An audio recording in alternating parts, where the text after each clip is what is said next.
ଜୟ ଜଗନ୍ନାଥ। ତ ଆପଣମାନେ ସମସ୍ତେ ମୋବାଇଲ ନିଶ୍ଚିତ ଚଲାଉଥିବେ, ସେ ଛୋଟ ହେଉ ମୋବାଇଲ କିମ୍ବା ବଡ଼ ମୋବାଇଲ, ନିଶ୍ଚିତ ଆପଣ ସମସ୍ତେ ମୋବାଇଲ ଚଲାଉଥିବେ।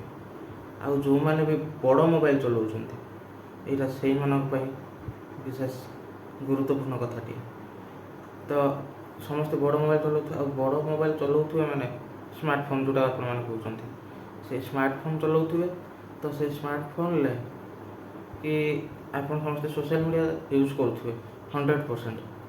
କି ଯେତେ ଜଣ ସ୍ମାର୍ଟଫୋନ୍ ଚଲାଉଛନ୍ତି ସମସ୍ତେ ନିଶ୍ଚିତ ସୋସିଆଲ ମିଡ଼ିଆ ୟୁଜ୍ କରୁଥିବେ। ସେ ହ୍ୱାଟ୍ସଆପ୍ ହେଉ, ଫେସବୁକ୍ ହେଉ, ଇନଷ୍ଟା ହେଉ, ୟୁଟ୍ୟୁବ୍ ହେଉ, ଏବଂ ତାପରେ ଯାହା ଯାହା ସବୁ ଅଛି, ତ ସବୁ ନିଶ୍ଚିତ ୟୁଜ୍ କରୁଥିବେ।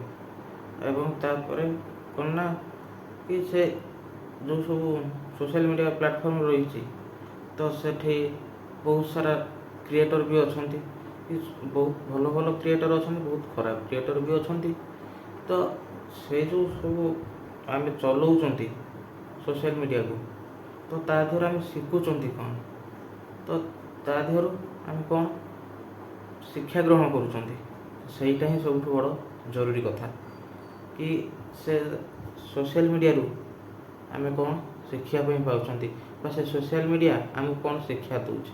ତ ସବୁବେଳେ ସେଇଟା ଭାବିବା ଦରକାର କି ସବୁ ବାପା ମା', ସବୁ ଛୁଆ କି ଭାବିବା ଦରକାର କି ଏଇ ସୋସିଆଲ ମିଡ଼ିଆ ଆମକୁ କ'ଣ ଶିଖଉଛି।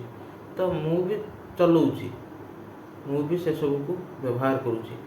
ତ ମୁଁ ଚଲାଇଲା ବେଳେ ଗୋଟେ ଦିନ ଚଲାଉଥିଲି ଫେସବୁକ୍। ତ ଫେସବୁକ୍ ଚଲାଉ ଚଲାଉ ଗୋଟେ ସର୍ଟସ୍ ଦେଖିଲି କି ସେ ସର୍ଟସ୍ରେ ଜଣେ ଭାଇ କ'ଣ ନା ଭିଡ଼ିଓ କରୁଥିଲେ କି ଗୋଟେ ଟ୍ରକ୍ ପଛରେ ବହୁତ ସୁନ୍ଦର କଥାଟିଏ ଲେଖା ହେଉଥିଲା।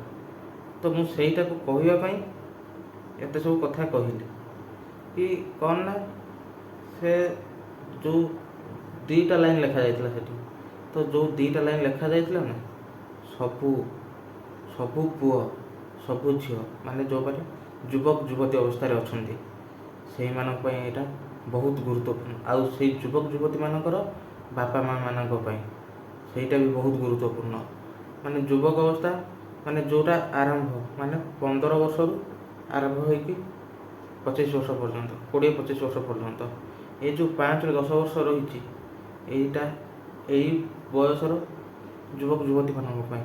ଆଉ ଏଇ ବୟସର ଯେଉଁ ଯୁବକ ଯୁବତୀମାନେ ଅଛନ୍ତି, ସେମାନଙ୍କ ବାପା ମା' ମାନଙ୍କ ପାଇଁ ଏଇଟା ବହୁତ ଗୁରୁତ୍ୱପୂର୍ଣ୍ଣ। କି ଲେଖାଯାଇଥିଲା ସେଠି ଫାଷ୍ଟ ପୁଅମାନଙ୍କ ପାଇଁ କି ତୁମ ପୁଅକୁ ଜୀବନ ଦିଅ, ବାଇକ୍ ନୁହଁ। ଏଇଟା ପ୍ରତିଟି ବାପା ମା'ଙ୍କ ମାନେ ଇଙ୍ଗିତ କରି ଲେଖାଯାଇଛି କି ତୁମ ପୁଅକୁ ଜୀବନ ଦିଅ, ବାଇକ୍ ନୁହଁ। ତୁମ ଝିଅକୁ ଶିକ୍ଷା ଦିଅ, ମୋବାଇଲ ନୁହଁ।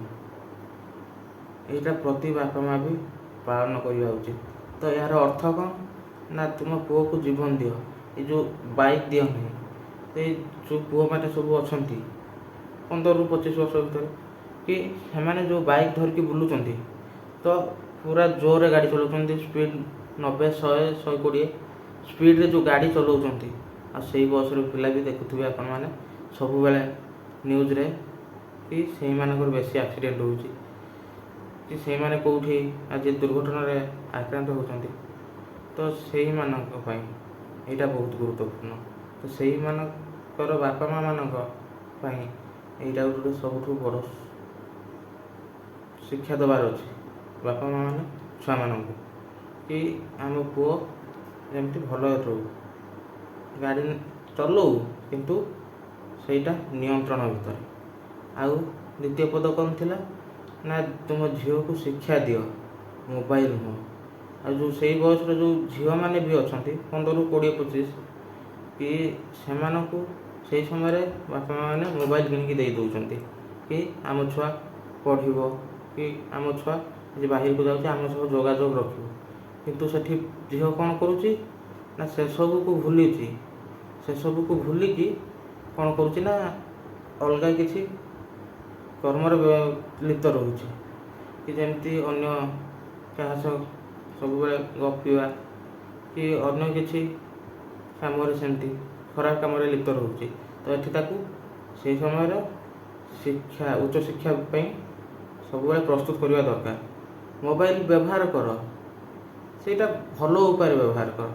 ଏଇଟା ସମସ୍ତଙ୍କ ପାଇଁ, କି ଯେଉଁମାନେ ବି ଅଛ ମାନେ ମୋବାଇଲ ବ୍ୟବହାର କରୁଛ, ତ ସମସ୍ତଙ୍କ ପାଇଁ ଏଇଟା କି ସମସ୍ତେ ମୋବାଇଲଟାକୁ ଭଲ ଉପାୟରେ, କି ଯେଉଁଟା ଆମ ପାଇଁ ଭଲ ହେଇପାରିବ। କି ଯଦି ମୋ ଭିତରେ ବି କିଛି ଟ୍ୟାଲେଣ୍ଟ ଅଛି, ତ ମୁଁ ସେଇ ଟ୍ୟାଲେଣ୍ଟଟାକୁ ସେଇ ମୋବାଇଲ ମାଧ୍ୟମରେ ଦେଖେଇବାର ଅଛି।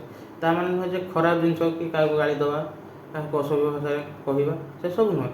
ଆପଣଙ୍କ ଭିତରେ ନାଚ ଗୀତ ବା ସେଇଭଳି କିଛି ଟ୍ୟାଲେଣ୍ଟ ଅଛି ତ ତାକୁ ଦେଖାଅ, ତ ସେଇଟା ଚଳିବ।